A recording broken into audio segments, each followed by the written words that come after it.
안녕하세요. 오늘 함께 살펴볼 자료는요. 최근 AI 분야의 아주 뜨거운 감자들을 다룬 뉴스 기사들입니다. 네, 안녕하세요. 이게 뭐 미국과 중국의 기술 신경전부터 시작해서요.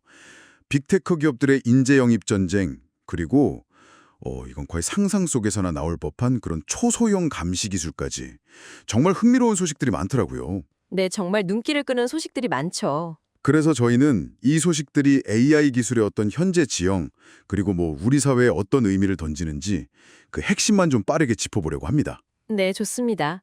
바로 한번 시작해 볼까요? 네. 첫 번째 이야기는요, 그 중국 AI 기업 딥시크를 둘러싼 미국의 의혹입니다. 아, 딥시크요? 네.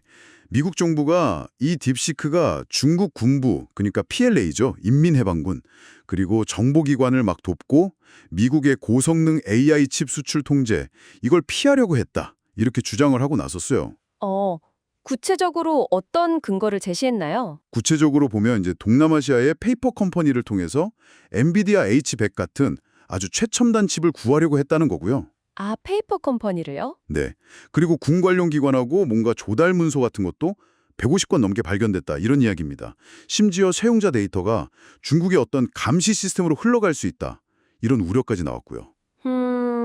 이게 사실 딥시크가 작년에 그 딥시크 V3 모델로 꽤 주목을 받았잖아요. 맞아요. 가성비 좋다고. 네, 비용은 저렴한데 성능은 꽤 괜찮다 이래서 좀 이야기가 됐었는데 근데 여기서 좀 흥미로운 지점은 정작 미국 정부는 이 성능 주장이 좀 과장됐을 수 있다 이렇게 보고 있다는 거예요. 아, 정말요? 그리고 실제 금지된 H100 칩을 불법적으로 확보했을 가능성은 낮다고 보고 있다는 겁니다. 엔비디아 쪽에서도 직접 거래는 없었고 예전에 규제 전에 H800 같은 좀 저사양 칩만 합법적으로 공급했다. 이렇게 선을 그었고요. 그러면 미국의 진짜 의도는 뭘까요? 이게 그냥 기술 격차 벌리기인가요? 아니면 다른 게 있는 걸까요? 뭐 그럴 수도 있겠지만요. 조금 더 깊게 보면 이건 단순히 특정 기업 하나만의 문제가 아니라 AI 기술의 그 최전선, 특히 하드웨어 통제권, 이걸 놓치지 않으려는 미국의 좀 강한 의지를 보여주는 것 같아요. 아하. 아직 딥시크가 뭐 제재 대상은 아니지만 미국이 이런 잠재적인 위험 요소를 얼마나 면밀히 주시하고 있는지 그걸 좀 드러내는 사례라고 볼 수 있죠. 결국엔 미중 기술 패권 경쟁 그리고 데이터 안보라는 큰 그림 안에서 봐야 할 문제 같습니다. 네, 그렇군요. 이 지정학적 긴장만큼이나 또 뜨거운 것이 바로 인재 확보 전쟁터인 것 같아요. 맞아요. 정말 치열하죠. 특히 메타의 움직임이 심상치가 않아요. 마크 저커버그 CEO가 직접 나서서 수백 명의 AI 전문가들한테 개인적으로 연락을 돌리고 있다는 소식입니다. 네, 저도 그 기사 봤습니다. 이메일은 물론이고 왓츠앱 메시지까지 동원해서 영입 제안을 하는데 이게 너무 파격적이라서 스팸 메시지로 오인하는 사람도 있었다고 하네요. 네, 그렇죠. CEO가 이렇게까지 직접 그것도 대규모로 영입에 나서는 건 정말 이례적인 일이죠. 왜 이렇게까지 하는 걸까요? 이게 단순히 그냥 인재가 탐나서라기보다는 메타의 그 차세대 언어 모델 라마4 개발이 좀 기대에 못 미치면서 위기감을 느낀 거 아니냐 이런 분석이 좀 지배적이에요. 와, 라마4의 부진 때문일 수 있군요. 네. 그래서 뭐 데이터 라벨링 업체인 스케일 AI나 아니면 검색 스타트업 퍼플렉시티 같은 곳들 인수도 시도했었고요. 물론 영상 생성 AI로 유명한 런웨이 인수는 협상이 잘 안 됐다고 하지만요. 그런데 그렇게 거액의 연봉을 제시해도 선뜻 합류를 망설이는 인재들이 있다고요. 이게 메타 내부에 뭔가 문제가 있는 건가요? 메타 내부의 어떤 조직 개편 혼란이라든가 아니면 모델 성능 평가 순위, 그 리더보드 있잖아요. 네네. 그걸 뭐 조작했다는 논란 같은 것들이 좀 발목을 잡고 있다 이런 이야기가 있죠. 신뢰도에 좀 타격을 입은 거죠. 아, 내부 신뢰 문제가 있을 수 있겠네요. 그럼에도 불구하고 전 기터브 CEO였던 넷 프리드먼 같은 굉장히 거물급 인사 영입설도 계속 나오는 걸 보면 저커버가의 의지는 상당히 확고해 보입니다.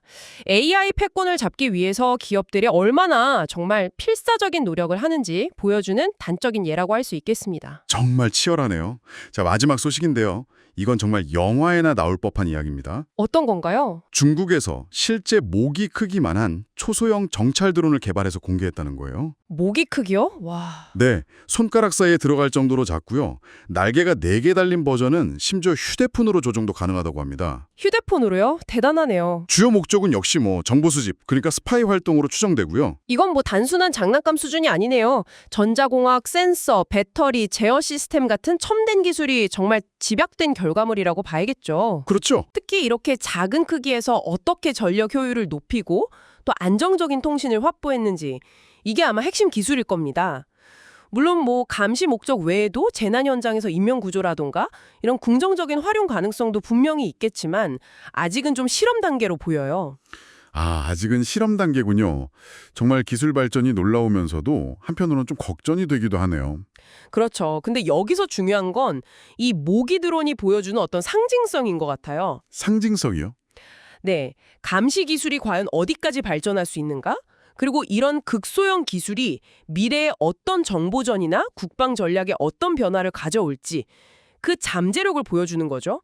어쩌면 눈에 보이지 않는 감시의 시대가 더 가까워지고 있다는 신호일 수도 있고요. 그렇군요. 오늘 살펴본 딥시크 의혹, 그리고 메타의 인재 전쟁, 마지막으로 이 모기 드론 개발 소식까지 이 3가지 이야기가 AI 기술을 둘러싸았던 국가 간의 경쟁, 또 기업들의 사활을 건 싸움, 그리고 감시 기술의 진화, 이걸 정말 압축적으로 보여주는 것 같습니다. 네, 정확합니다. 이 사례들은 결국 AI 패권 경쟁이 점점 치열해지면서 민간 기술과 국가 안보, 그리고 개인의 프라이버시 사이의 경계가 점점 더 흐릿해지고 있다는 점을 시사하는 거죠. 네. 강력한 AI 모델 개발부터 이렇게 눈에 보이지 않는 초소형 드론까지 이런 기술들이 우리 일상에 앞으로 더 깊숙이 파고들 텐데 그럴 때 우리는 어떤 질문을 던져야 할까요? 기술의 발전과 또 그에 따른 윤리적 책임 사이에서 어떤 균형점을 찾아야 할지 한 번쯤 깊이 고민해 볼 지점인 것 같습니다.